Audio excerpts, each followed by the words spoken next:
There's lots of ways of increasing the speed of your e-bike and getting the most from the assistance that it provides. Not only is it going to make climbing hills easier, you're going to be riding your trails with a lot more speed and a lot less effort too. So here's a few simple ways to ensure you're getting the most out of your e-bike.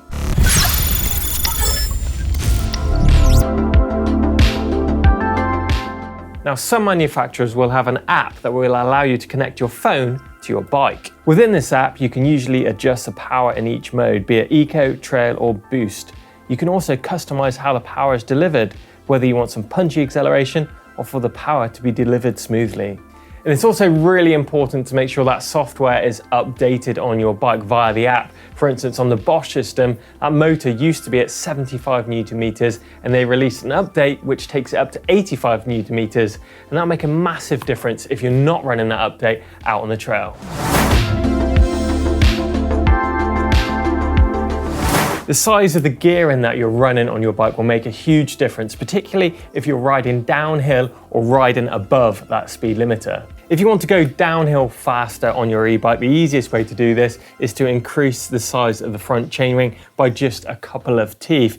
Now this is going to increase that top speed, but it will also affect the bike's climbing ability too. Fitting that front larger chainring is a good idea, particularly if you find yourself not using your whole of your cassette. If you're running down on these lower, smaller cogs, you could find that fitting that bigger chainring will make you shift up and use your whole cassette. And in turn, you could save on cassette wear and chain wear due to that increased chain wrap that you've got on your cassette. And if you're looking to increase the top speed using the cassette, you can in fact go smaller on some cassettes, and currently the smallest one that is available is 9 tooth, but that will wear super quick on an e-mountain bike. And of course, if you're climbing, then the reverse of all this applies. You want a smaller chainring and a bigger range cassette.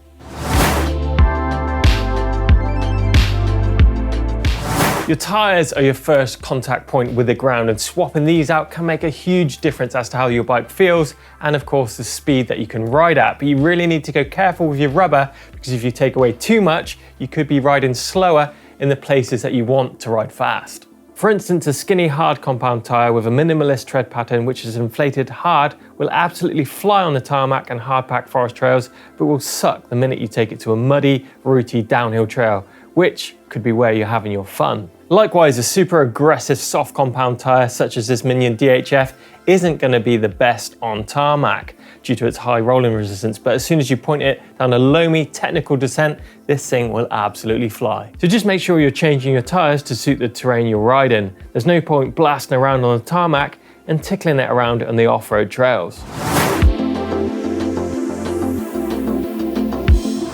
Love that you give your bike will in turn show in its speed that it delivers to you out on the trail. For instance, if you're running a dry, rusty, unlubed chain, you can be losing out on massive amounts of efficiency loss from both your motor and of course yourself, and in turn losing out on trail speed. And things such as rubbing brakes, these are going to be robbing your speed, and things like overinflated tyres, they're going to give a very harsh and unpredictable ride. And all these things add up to a big loss of speed. Suspension setup is definitely key here too. If you've got a bike that is set up too soft, the bike is going to sit in its travel and give a very unbalanced ride. And also shock settings, things such as rebound. If you've got a bike that's set up too slow, it can pack down on multiple hits and in turn not be as fast as a bike that is set up properly to ride down that trail. So don't be afraid to have a little play with these dials, or maybe get your bike set up by a specialist. And lastly, when it comes to maintenance, a clean bike is definitely a fast bike. So just make sure you keep on top of all those little things to make sure your e-bike is as fast as it possibly can be.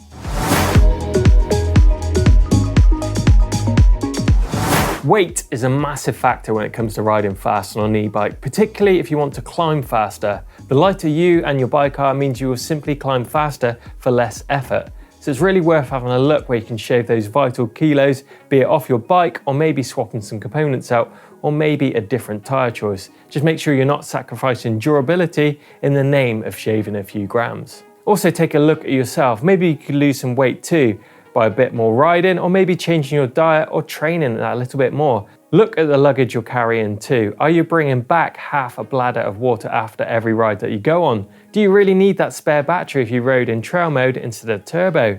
Little things like this can make a big difference when it comes to shaving a few seconds off that next hill climb. A few simple ways that you can make your e-bike faster without de-restricting it. So get involved in the comments box down below about how you made your e-bike ride that little bit faster. Give us a thumbs up if you've enjoyed today's video. Make sure you get into the merch shop to check out all the latest kit, and we shall see you out on the trails.